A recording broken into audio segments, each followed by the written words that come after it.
Episode 1 the vanishing of will buyers. Season 1 की शुरुआत होती है नवंबर 1983 में हॉकिंस इंडियाना में। चार दोस्त Will Byers, Mike Wheeler, Dustin Henderson और लुकास सिंक्लेयर माइक के बेसमेंट में डंजन्स एंड ड्रैगन्स खेल रहे हैं। रात काफी हो चुकी है तो सब अपने घर जाने लगते हैं। विल साइकिल से घर जा रहा होता है जब अचानक उसे कुछ दिखता है, कुछ भयानक। वो घर भागता है, लेकिन जब वो अपने शेड में छुपने की कोशिश करता है तो एक अजीब क्रीचर उसे ले जाता है और विल गायब हो जाता है। अगली सुबह विल की मां जॉयस और बड़े भाई जोनाथन उसे ढूंढ रहे हैं। Police chief gym hopper investigation शुरू करता है। माइक, डस्टिन और लुकास खुद विल को ढूंढने निकलते हैं। जंगल में बारिश में उन्हें एक लड़की मिलती है, गंजे सिर, हॉस्पिटल गाउन में और हाथ पर नंबर 011 लिखा हुआ। यह लड़की डर रही है और बोल नहीं पा रही। माइक उसे घर ले जाता है और छुपा लेता है अपने बेसमेंट में। वो उसे 11 या एल बुलाने लगते हैं। Episode 2 the weirdo on Maple Street. Mike, Dustin और लुकास एल के बारे में जानना चाहते हैं। एल बहुत कम बोलती है, लेकिन जब दरवाजा बंद करना होता है तो वो अपने दिमाग से उसे स्लैम कर देती है। बच्चे शॉक्ड है। इस लड़की के पास टेलीकाइनेटिक पावर्स है। एल बताती है कि वो बुरे लोगों से भागकर आई है। इस बीच माइक की बड़ी बहन नैन्सी एक पार्टी में जाती है अपनी बेस्ट फ्रेंड बार्ब के साथ। नैन्सी स्टीव हैरिंगटन के साथ टाइम स्पेंड कर रही है, जबकि बार्ब पूल के पास अकेली बैठ जाती है।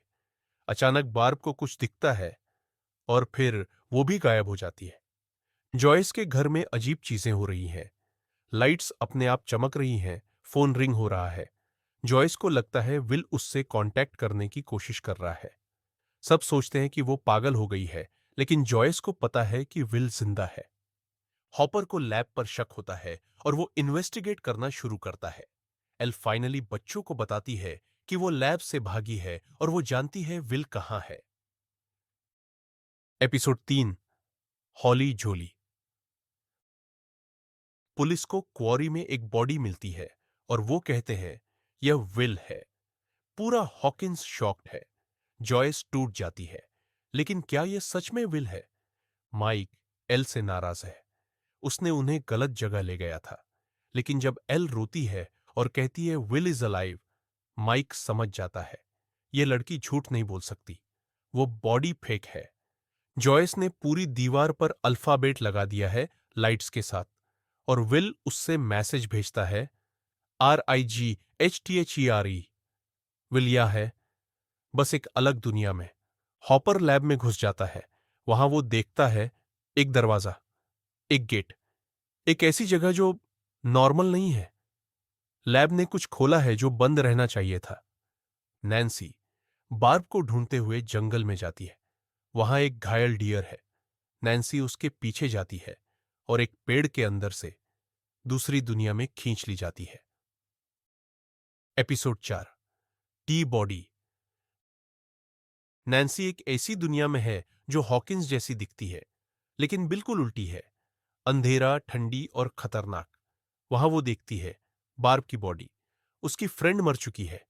नैन्सी भागकर वापस आ जाती है। हॉपर एक बड़ा रिस्क लेता है। वो विल की बॉडी को सीक्रेट तरीके से चेक करता है और उसकी शंका सही थी। यह फेक है, कॉटन और स्टफिंग से भरा हुआ। लैब ने यह बॉडी प्लांट की थी। विल अभी भी जिंदा है। एल अपनी यादें बताती है। डॉक्टर ब्रेनर, जिसे वो पापा बुलाती थी, ने उसके ऊपर एक्सपेरिमेंट्स किए। उसे टॉर्चर किया, उससे फोर्स किया कि वो अपनी पावर्स यूज करे। लैब ने ही एल की पावर्स से एक्सीडेंटली अपसाइड डाउन का गेट खोला था। अब सब टीम बन जाते हैं। हॉपर और जॉयस, नैन्सी और जोनाथन, और माइक, डस्टिन, लुकास और एल। सबको मिलकर विल को बचाना है, लेकिन लैब के एजेंट्स एल को वापस चाहते हैं और वो बच्चों का पीछा करते हैं। Episode 5 the flea and the Acrobat.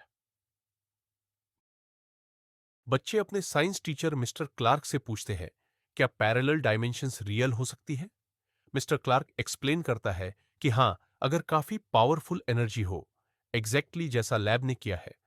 Nancy और जोनाथन डिसाइड करते हैं कि वो उस मॉन्स्टर को मारने की कोशिश करेंगे जो बार्ब को ले गया। वो वेपन्स खरीदते हैं और ट्रैप सेट करते हैं। ब्लड से क्रीचर को ल्योर करेंगे। जॉयस और हॉपर को पता चलता है कि लैब में एक सेंसरी डेप्रिवेशन टैंक है जिससे एल दूसरी जगह देख सकती है। अगर वो उस टैंक तक पहुंच जाए तो वो विल को ढूंढ सकते हैं। लुकास और माइक में फाइट हो जाती है एल के बारे में। लुकास को लगता है कि एल उन्हें डेंजर में डाल रही है। एल नाराज होकर भाग जाती है। अकेली जंगल में लैब के एजेंट्स उसे ढूंढ लेते हैं और ब्रेनर उसके पास आता है। Episode 6 the monster. ब्रेनर अपने लोगों के साथ एल के पास आता है उसे वापस ले जाने, लेकिन तब वो क्रीचर जिसे बच्चे डेमोगोर्गन कहते हैं वहां आ जाता है और ब्रेनर के एजेंट्स को मार देता है। एल केओस में भाग जाती है। नैन्सी और जोनाथन का ट्रैप काम करता है और डेमोगोर्गन उनके घर आ जाता है। वो उसे पीटने की कोशिश करते हैं, लेकिन मॉन्स्टर भाग जाता है। स्टीव भी उन्हें हेल्प करने आ जाता है। हॉपर और जॉयस लैब में फोर्सफुली घुस जाते हैं। गार्ड्स को डील करते हुए वो उस गेट तक पहुंचते हैं जो अपसाइड डाउन में जाता है। ये एक पल्सिंग, ऑर्गेनिक लुकिंग क्रैक है। एल वापस माइक के पास आ जाती है। वो सॉरी कहती है डस्टिन और लुकास से। अब सब मिलकर प्लान बनाते हैं। हॉपर और जॉयस अपसाइड डाउन में जाएंगे विल को बचाने और बच्चे लैब से एजेंट्स को डिस्ट्रैक्ट करेंगे। Episode 7 the bathtub. बच्चों को एक आइडिया आता है। वो स्कूल की जिम में एक किड्डी पुल सेट करते हैं और उसमें बहुत सारा सॉल्ट डालते हैं, एक homemade sensory deprivation tank. L उसमें जाती है और मेंटली अपसाइड डाउन को सर्च करती है। एल एक डार्क वॉइड में पहुंचती है जहां वो किसी को भी ढूंढ सकती है। वहां वो विल को देखती है जो एक फोर्ट में छुपा हुआ है और गा रहा है, शुड आई स्टे ऑन और शुड आई गो। विल जिंदा है लेकिन बहुत वीक है। नैन्सी एल से पूछती है बार्ब के बारे में। एल फिर से सर्च करती है लेकिन जो दिखता है वो हार्ट ब्रेकिंग है। बार्ब मर चुकी है। नैन्सी डेवस्टेटेड हो जाती है। लेकिन तब ब्रेनर लैब के एजेंट्स के साथ स्कूल को घेरा डाल देता है। बच्चे भाग रहे हैं लेकिन पकड़े जाने वाले हैं। तब एल अपनी पावर्स यूज करके एक पूरी वैन को हवा में उठा देती है और एजेंट्स के बीच से रास्ता बना देती है। सब भाग निकलते हैं। Episode 8 the upside down, season finale. Finally वो दिन आ गया। हॉपर और जॉयस हैजमेट सूट्स पहनकर अपसाइड डाउन के अंदर जाते हैं। ये दुनिया एक नाइटमेयर जैसी है। हॉकिंस का dark, रॉटन version with toxic air और वाइन्स एवरीवेयर। बायर्स के घर पर डेमोगोर्गन आ जाता है। नैन्सी, जोनाथन, स्टीव और बच्चे सब मिलकर उसे रोकने की कोशिश करते हैं, लेकिन वो बहुत पावरफुल है। सब टेरिफाइड है। जॉयस को विल मिल जाता है कैसल बायर्स में, लेकिन वो सांस नहीं ले रहा है। जॉयस डेस्परेटली सीपीआर करती है और फाइनली विल की आंखें खुलती हैं। वो जिंदा है। घर पर एल डेमोगोर्गन के सामने खड़ी हो जाती है। वो अपनी सारी पावर यूज करके मॉन्स्टर को डिस्ट्रॉय करती है। गुड बाय माइक, वो कहती है। एक ब्राइट लाइट और दोनों एल और डेमोगोर्गन गायब हो जाते हैं। एक महीना बाद क्रिसमस आ रहा है। विल घर आ चुका है और सब खुश है। हॉपर जंगल में एक गोस का बॉक्स छोड़ता है। शायद एल जिंदा है, लेकिन रात को बाथरूम में विल के साथ कुछ अजीब होता है। एक सेकंड के लिए वो अपसाइड डाउन में दिखता है, फिर वो एक स्लग जैसा क्रीचर कफ करता है।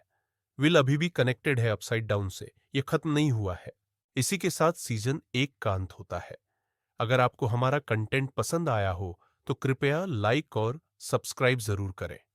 धन्यवाद।